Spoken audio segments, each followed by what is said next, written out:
The Legend of Ruby Sunday is the first of 2 parts for the season 1 finale of Doctor Who. This episode was fun and emotional throughout with many different twists, and so there's lots to discuss. And let's get into the first thing, which is that RTD predicted some of the fans' theories. He guessed everyone would get the Susan triad, S triad, TARDIS anagram, linking it with Susan, his granddaughter. And the lines in this episode where you have Kate acknowledge that, yeah, that was easy. Everyone's gonna get that. It was just brilliant. It's just very meta, and the fact that he was able to predict this so easily, it's just great. I will say though, although the theory of Susan Triad being Susan Foreman was said very early in the episode, it very much made me believe that it was true, the way the episode was set up, and I was like, yes, we're right, we're getting Susan coming back. And I honestly also thought the twist in this episode was great, in the fact that that wasn't right. I know the anagram turned out to be a different one, and it was actually Sutek instead. I thought that was really good. I haven't actually seen that classic serial yet, I'm still working my way through the classic series. I thought it was well done. I know some people say it's obvious, because certain fans were like, yes, Sutek's coming back because of this, and they even made the exact link that happened in this episode. But I actually really like the double fake out almost, because it gets everyone. I mean, if you were someone who thought Susan was coming back, you thought that you were right straight away, and then bam, you're not right. If you're someone who thought it was Sutek, you thought you were wrong straight away, and then bam, you're right. Like, it was done so well that I feel like anyone watching this episode, no matter what theories you have or had, you were going to have some sort of twist happen, and I think that's really great for a first time viewing, that you're able to get that feeling for anybody watching.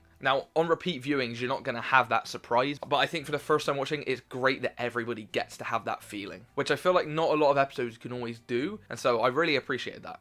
Now, I want to talk about Rose Noble real quick. I actually am glad they kind of included her character, because it kind of links the 60th specials to this new era and doesn't forget they existed. Was she needed? She felt like she was just there to have her there, and I don't think that quite worked, because she literally just took Ruby back home and then come back. You could have had any other unit agent, and if anything, that would have felt better, having a unit agent take Ruby home. I felt like that just feels more right, because I don't think Rose is going to be the most qualified person at unit, no offense. There's already tons of characters in unit that it just keeps adding to, and I don't think we necessarily needed more for this episode. I know we get 2 parts, so maybe she has more to do in the next part, and we have more time with 2 parts, so it's fine. It just feels weird having someone in there just for the sake of it, because she was basically just sat there watching the whole episode. This segues right into the next talking point of this episode, which is just unit as a whole. You're watching it, and I love that unit's back involved. I love that unit is like a prevalent thing that we're going to go back to, it seems like, a lot more. But it seems like anyone can work at unit. Like, I really like the line from the 60th talking about Donna and getting her a job at unit. I thought that was a one-off. It kind of seems now, oh yeah, we'll just give anyone a job, any of the old companions a job. They're not all qualified. I would say some of them, like Martha, for example, I could buy her going into unit. She had that type about her, like, she felt like she could be a soldier. She was very into the medicine side, and so she could be useful in that ending. I believed when they said she worked for unit in Series 4. That, 100%. Certain characters I just don't, like, I don't buy Rose Noble working here. I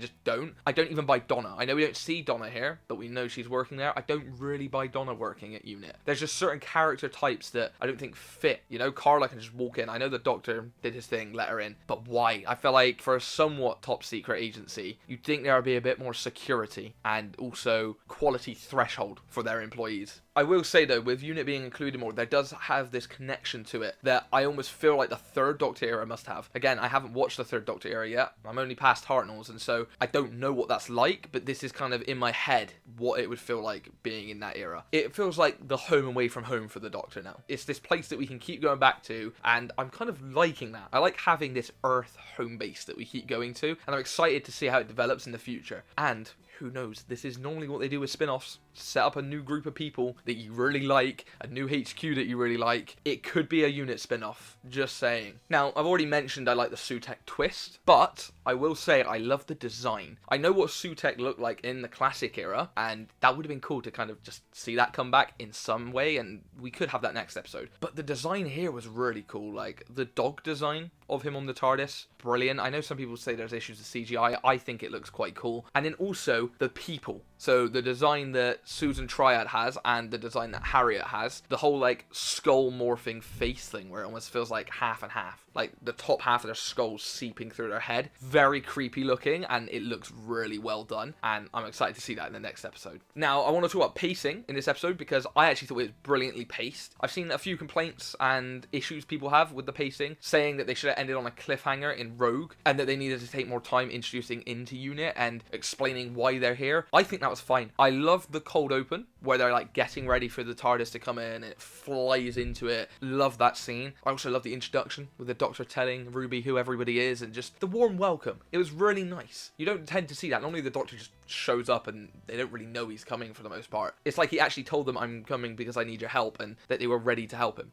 And so I just like that feeling of that scene. And also, I actually think it's perfectly explained why he's there. We saw in these past few episodes, he's like, who is this woman? The one we saw in Proper Question That was Dot and Bubble. And then you have Rogue. I don't know how big the jump is between Dot and Bubble and Rogue, but it could be that they were just going on a few more adventures. And because they saw her again, they're like, okay, let's just check this out. And of course he wants to know who this is. Like, the Doctor has a lot of people who probably want him dead, so someone following him through time, or someone he thinks is following him through time, he's going to want to check that out. And who better to ask help from than Unit? I think the episode is perfectly set up in those early minutes, and I actually really enjoy it throughout. I think the episode just has a good flow, where it starts really quick, slows down with the time window stuff as you get the more emotional beats, and you're finding out more about Ruby's past and who these different people are, and then it speeds back up again to the climax. And I think that really works for this episode, especially with how long they have to set up for the final episode. So what I will talk about now is that time window, because that is a major part of this episode, and I'm sure you're confused as why I haven't mentioned it yet. Yes, I love the time window. I'm really wanting to see that more in the future. I like the concept, and yes, why does the Doctor not just go back? He's done that before. Doesn't matter. I like seeing it in this new perspective, and it was really cool to get the reveals of Ruby's mum crying, Ruby's mum pointing at the ill TARDIS, you know, the seeing the other TARDIS that has the Sutek like sand around it. I think it's perfect to see all of that, because it allows all the characters at once to see it in real time and be like, okay, what's this? Why is this happening? I think it's more impactful than them being actually there. I think it's a really effective way at doing what they wanted to do that I really don't think would have had the same impact if they were to just take the TARDIS back and give it a look. I think here it works perfectly. And the Doctor obviously mocked their technology. Funny scene anyway, but that means this could advance even further, that we could even use this tech in future episodes and future seasons to see even more things, and that keeps me excited. The last thing I want to say is kind of what I said at the start, which is that it was just really fun and also emotional, which is a hard thing to balance, but with the good pacing that I talked about, I think RTD does it perfectly here. There's many funny moments in it, but at the same time it's very sad at times, and yet you never get bogged down by both of these emotions. It just works, and then you really feel at the end like the weight of this Sutek reveal. Like, Ncuti Gatwa, brilliant actor, and he pulls it off every single time. Like, the emotion with this is great. Like, I think even if you don't know who Sutek is, because I've never seen the serial, I don't know how big a villain he is really. I know of him, but I think even for people who has never heard the name will know how big a threat this is just because of Ncuti Gatwa's performance. I think it's the same as when you had the Daleks in season 1 with Christopher Eccleston. You felt like it was this big bad. You didn't have to know who it was. You just know the Doctor knows, and some serious stuff is going to go down. And it's the same with the Master in Series 3. I think it works in terms of giving the new viewers a villain that's going to push the Doctor to his limit and give this great episode, but it also allows the classic fans to see this Doctor up against a villain he has already been up against.